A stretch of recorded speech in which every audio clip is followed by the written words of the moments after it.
Welcome to 99 TV. నేను బ్రహ్మనాయుడు.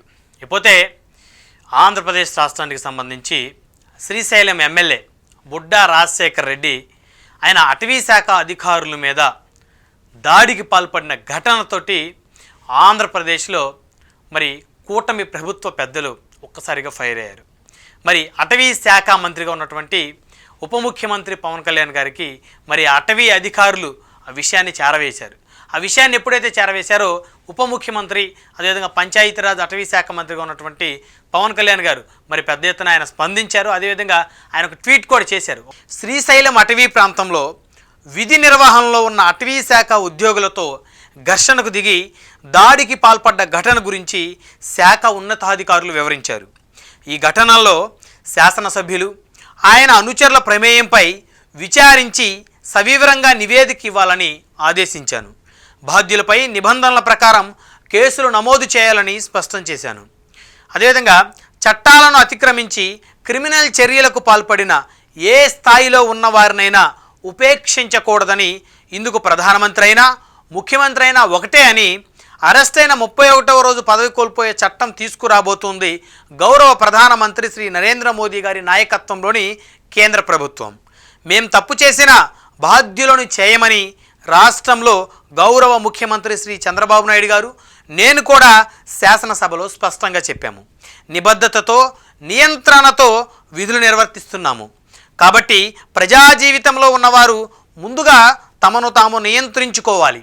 ఉద్యోగుల విధి నిర్వహణకు ఆటంకం కలిగించేవారు ఏ స్థాయిలో ఉన్నా గౌరవ ముఖ్యమంత్రి శ్రీ చంద్రబాబు నాయుడు గారి నేతృత్వంలోని కూటమి ప్రభుత్వం ఉపేక్షించదు. ఇది రాత్రి పవన్ కళ్యాణ్ గారు మరి అఫీషియల్గా తన సోషల్ మీడియా ఖాతాలో పోస్ట్ చేశారు. అంటే ఒక ఎమ్మెల్యేకి ఎవరిచ్చారండి కొట్టే హక్కు? ఒక ఎమ్మెల్యేకి ప్రభుత్వ అధికారుల మీద చేయి చేసుకునేటువంటి ఆ పరిస్థితికి వచ్చాడంటే అతను ఎంత అహంకారంతో ప్రవర్తిస్తున్నాడు, ఎంత కడ్డకావరతో ప్రవర్తిస్తున్నాడు. చట్టాన్ని అతని చేతుల్లోకి తీసుకుంటాడా? నిజంగా ఇది ఎంత దురదృష్టకరం. ఒక పక్క రాష్ట్రాన్ని అభివృద్ధి దిశలో ముందుకు తీసుకువెళ్ళాలని, సంక్షేమాన్ని అమలు చేస్తూ అభివృద్ధి పదంలో ఆంధ్రప్రదేశ్ రాష్ట్రాన్ని తీసుకువెళ్ళాలని ముఖ్యమంత్రి చంద్రబాబు నాయుడు గారు, ఉప ముఖ్యమంత్రి పవన్ కళ్యాణ్ గారు పెద్ద ఎత్తున వారు కృషి చేస్తున్నటువంటి తరుణంలో కొంతమంది ఎమ్మెల్యేలు వారి వ్యవహార శైలిని మరి చూస్తూ ప్రజలు కూడా విస్తుపోతూ ఉన్న పరిస్థితి ఉంది. ముఖ్యమంత్రి ఉప ముఖ్యమంత్రి రాష్ట్రం కోసం ఆ విధంగా కష్టపడుతూ ఉంటే ఎమ్మెల్యేలు కొంతమంది వివాదాల్లో చిక్కుకుంటూ ఉన్నారు. మొన్నటికి మనం చూస్తే అనంతపురం అర్బన్ ఎమ్మెల్యేగా ఉన్నటువంటి దగ్గుబాటి వెంకటేశ్వర ప్రసాద్ గారు మరి జూనియర్ ఎన్టీఆర్ గారి తల్లి గారిని పరుష పదజాలతో దూషిస్తూ ఒక ఆడియో కాల్ ఒకటి బయటకు వచ్చింది. ఆ తర్వాత ఆయన నేను కాదు ఈ ఆడియో కాల్, ఇందులో ఎవరో ఉన్నారు, ఇది నా వాయిస్ కాదు, అనవసరంగా నా మీద ఏదో బురద చల్లుతున్నారని ఎస్పీ గారికి కంప్లైంట్ చేశానని చెప్పేసి ఆయన చెప్తా ఉన్నాడు. అదేవిధంగా గుంటూరు 1 టౌన్ ఎమ్మెల్యే నజీర్ గారు మరి ఆయన కాల్ కహానీ గురించి అందరికీ తెలిసిందే, రోజుకొక ఎపిసోడ్ ఆయన కథ సంబంధించి. అదేవిధంగా ఆమదాల వలస ఎమ్మెల్యే కొన్న రవికుమార్ గారి మీద ఆరోపణలు, లేడీ ప్రిన్సిపల్ గారు ఆత్మహత్యాయత్నం చేయటం, ఇలా చెప్పుకుంటూ పోతే ఒకటి కాదు. ఈ ఎమ్మెల్యేల్లో చాలామంది ఇష్టానుసారంగా వ్యవహరిస్తూ ఉన్నారు. ఇది నిజంగా ఎంత దురదృష్టం. ఒక ఎమ్మెల్యే చేసినటువంటి దురుసు పన్ని లేకపోతే చెడ్డ పన్ని మరి మరిచిపోయేలోపు మరొక ఎమ్మెల్యే నిన్న చూస్తే శ్రీశైలం ఎమ్మెల్యే మరి బుడ్డా రాజశేఖర్ రెడ్డి గారు రెండోసారి ఎమ్మెల్యే ఆయన ఈ విధంగా అటవీ శాఖ అధికారుల మీద దాడి చేసి వారిని ఆయన వాహనంలో ఎక్కించుకొని రాత్రంతా వారిని కొట్టి ఆయన అనుచరులతోటి మరి నిజంగా వారు చేసినటువంటి చర్య సిగ్గుతో తలదించుకోవాల్సిన పరిస్థితి తీసుకొచ్చాడు ఆయన ప్రభుత్వాన్ని. ఆయన చర్యలో ఎవరిచ్చారండి మీకు ఆ హక్కు? ఏంటి మీ ప్రవర్తన, దురుసు ప్రవర్తన ఏంటి? ఎమ్మెల్యేల మీద ఆ విధంగా ఎమ్మెల్యేలు అయ్యండి ఆ విధంగా ప్రభుత్వ ఉద్యోగుల మీద దాడులు చేస్తారా మీరు? ఎమ్మెల్యే అయితే గొప్ప మీకేమన్నా? ప్రజాస్వామ్యంలో కొట్టే హక్కు ఎవరిచ్చారు? పోలీసులకే లేదా హక్కు? ఎవరైనా తప్పు చేస్తే వారి మీద ఎఫ్ఐఆర్ ఫైల్ చేయడం, వారిని కోర్టు ముందు నిలబెట్టడం పోలీసు అధికారుల పని. అలాంటిది శాసనసభ్యుడు అయ్యుండి మీరు ఆ విధంగా ప్రభుత్వ ఉద్యోగుల మీద, ఫారెస్ట్ అధికారుల మీద మీరు ఆ విధంగా దాడి చేశారే, ఇది ఎంత హేయమైన చర్య, ఎంత నీచమైన చర్య ఇది. ఏంటి మీ దౌర్జన్యం ఏంటి? సో దానికి సంబంధించి ఎమ్మెల్యే గారు ఆయన ఒక స్టోరీ చెప్తున్నాడు. ఏం చెప్తున్నాడు విందాం. చెక్ పోస్టుల దగ్గర వసూళ్లకు పాల్పడుతున్నారంట. అయితే కొడతారా? ఆధారాలతోటి ప్రజెంట్ చేయండి, సస్పెండ్ చేయించండి సార్. మీరు ఎమ్మెల్యే, అధికార పార్టీ ఎమ్మెల్యే. మీరు చెక్ పోస్టుల దగ్గర ఫారెస్ట్ అధికారులు దాడులకు పాల్పడితే, వసూళ్లకు పాల్పడితే మరి మీరు చక్కగా వీడియోల రూపంలోనో లేకపోతే ఇంకో రూపంలోనో ఎవిడెన్స్ కలెక్ట్ చేసి 24 గంటల్లో వాళ్ళని పీక్ పడేయండి ఉద్యోగంలో నుంచి. ఎవరు అడుగుతారు? శిఖరం డోర్నాలా చెక్పోస్టుల దగ్గర సిబ్బంది అవినీతికి పాల్పడుతున్నారు. రాత్రి 9 గంటల తర్వాత వచ్చే వాహనదారుల నుంచి 2,000 రూపాయల వరకు తీసుకుంటున్నారు. ఇది చెప్తుంది ఎవరో? బుడ్డా రాజశేఖర రెడ్డి గారు, శ్రీశైలం ఎమ్మెల్యే. మంగళవారం రాత్రి నా వాహనాన్ని ఆపేశారు. వారి వాహనాన్ని నా వాహనం ముందు పెట్టి నన్ను అడ్డుకున్నారు. ఇది ఎవరికి చెప్తారండి ఈ కథలో? మీరు ఎమ్మెల్యేని వాళ్ళకి తెలుసు. మీ వాహనానికి వాళ్ళ వాహనం అడ్డుపెట్టి మిమ్మల్ని ఆపారా? ఇది ఎంతవరకు సమంజసం? రాత్రి 9 తర్వాత వాహనాలపై నిషేధం ఉంటే ఘాట్ రోడ్డులోని అన్ని వాహనాలు ఎలా ఉన్నాయి? బ్రీత్ ఎనలైజర్లను పట్టుకొని భారీ ఎత్తున అపరాధ రుసుము వసూలు చేస్తున్నారు. బ్రీత్ ఎనలైజర్లు పట్టుకొని భారీ ఎత్తున అపరాధ రుసుము వసూలు చేస్తున్నారని చెప్తున్నాడు ఈయన. వీడియో తీసి మీ అనుచరులతోటి 24 గంటల్లో ఆ ఫారెస్ట్ అధికారులను సస్పెండ్ చేసి పక్కన పడేసి, లేకపోతే డిస్మిస్ చేయించండి ఉద్యోగంలో నుంచి. కొట్టే హక్కు ఎవరిచ్చారు మీకు? శ్రీశైలం పరిసరాల్లోని అటవీ భూముల్లో పలు ఆక్రమణలు ఉన్నాయి. అటవీ శాఖ అధికారులకు అవి కనిపించట్లేదు. దీంతో పాటు అటవీ ప్రాంతం పేరు చెప్పి ప్రతి అభివృద్ధి పనికి అడ్డం తగులుతున్నారు. ఒక్క రోడ్డుకు అనుమతులు ఇవ్వట్లేదు. అందుకే వారి వాహనంలో వారిని తీసుకెళ్లి శ్రీశైలంలో నేను చేపట్టిన అభివృద్ధి కార్యక్రమాలు చూపించాను. అబ్బో, అంటే ఇక్కడ ఒకటి లాజికల్ పాయింట్. మొత్తానికి ఈయన వాహనంలో వాళ్ళని బంధించి ఆయన అనుచరులతోటి తీసుకువెళ్ళిన మాట వాస్తవం ఒప్పుకుంటున్నాడు. వారి వాహనంలో వారిని తీసుకెళ్ళి ఈయన అభివృద్ధి పనులు చూపిస్తున్నాడంట. ఈయన మరి అభివృద్ధి పనులు చూపించడానికి ప్రభుత్వం వచ్చి సంవత్సరం 3 నెలలు, ఈ సంవత్సరం 3 నెలలను ఈయన తెగ అభివృద్ధి చేసేసాడని ఈయన అభివృద్ధి పనులు చూపిస్తున్నాడంట ఫారెస్ట్ అధికారులను ఆయన కారు ఎక్కించుకొని. వారిని గట్టిగా ప్రశ్నించిన విషయం వాస్తవమే. అధికారులను ప్రశ్నించాను కానీ వారు దళితుల, గిరిజనుల అన్న విషయం నాకెలా తెలిసింది? సరే, కులం విషయం పక్కన పెడదాం. మీరు పలానా కులం వారని చెప్పేసి చూసుకొట్టారని చెప్పేసి నేనైతే అన్నాం. అది ఎవరు కూడా అనకూడదు.